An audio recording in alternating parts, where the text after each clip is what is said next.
Welcome to week 7.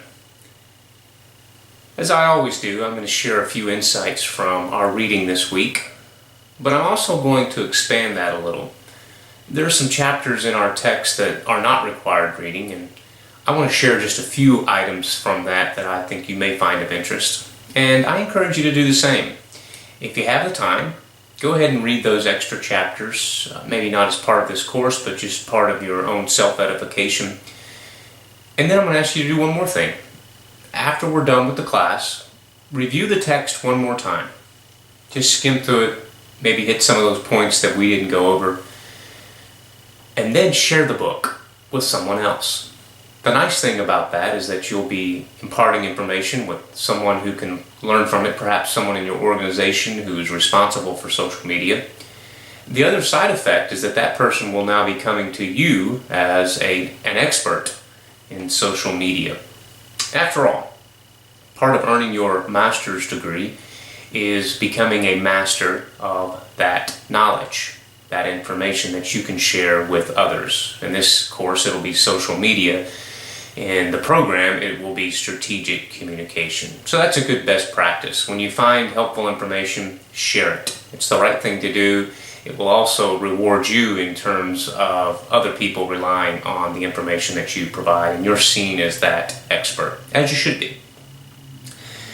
Now, we'll start with chapter 8 of our text, where our authors acknowledge that when you provide personal information in exchange for the use of social media, there are some risks. Now, you should know what these risks are for you and your organization, but don't operate under this blanket of fear. Accept risk as a normal part of doing business. Mitigate the risks that you know about and develop contingency plans to address those risks that you may not know about today, but will certainly be a part of your future for any type of communication, which includes social media. Your authors also recommend that you not be the news. Okay? This simply means to think first and be smart in all you do. Behave in social media the same way you would behave in front of important people in your life. Think about your boss, other managers, colleagues, parents, teachers, grandparents, your children. If you wouldn't say or do it in front of these people, then don't do it on social media. Sounds pretty simple. We have plenty of examples of people who didn't put that simplicity into practice. I hope that through this course you're able to learn some tips to use social media responsibly. There's also this section in our book regarding the Federal Trade Commission, which regulates advertising in the United States. And they do so utilizing a clear and conspicuous legal standard. Now, we're not going to go into a lot of detail in terms of the legalities of social media or social media and communication for advertising or public relation or just a normal course of doing business. But basically, we just need to know that you should be transparent and ethical in all our communication, which of course includes the use of social media.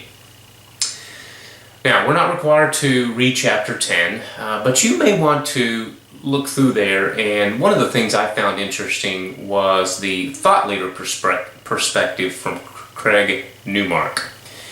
He includes some interesting insights on the history of blogging. So if you're a blogger or responsible for a blog, or you just read blogs and you want more information about the history of blogging, read Craig Newmark's piece. It's very insightful. You can find this in box 10.1 of your text. And by the way, you may recognize Craig Newmark. He's the founder of Craigslist. Now, in box 10.2 of chapter 10, you can read the National Public Radio's social media guidelines. I can tell you that these guidelines are fairly similar to most social media guidelines I've seen for news organizations. Among other things, the guidelines treat online behavior just as you would any other public circumstances. And this means treating people with fairness, honesty, and respect. Really good advice. They also recommend, encourage their folks to verify information before passing it along.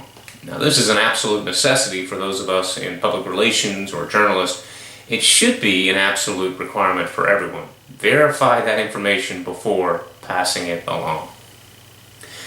In chapter 11, again another chapter that you're not required to read, but I found it interesting, our author shares some common social media practices. You'll find these on page 200 of our text or Kindle location 5047. And finally, in table 11.2, you'll find the top free social media monitoring tools. Review this list. Pick a few that you think are interesting. Try them out. See if they work for you. You'll gain some information, and you may even gain a tool that you hadn't thought of before that will help you and your organization use social media. One of the things that you'll find when you start using these tools for monitoring social media is that you need to go beyond attracting followers and fans. Many people argue that it's the quality of the interaction that's much more important than just the strict numbers over time. So keep that in mind as you go along. Well, that's it for week 7. As always, stay ahead with your assignments, stay engaged in the discussion board, and please enjoy this time of learning.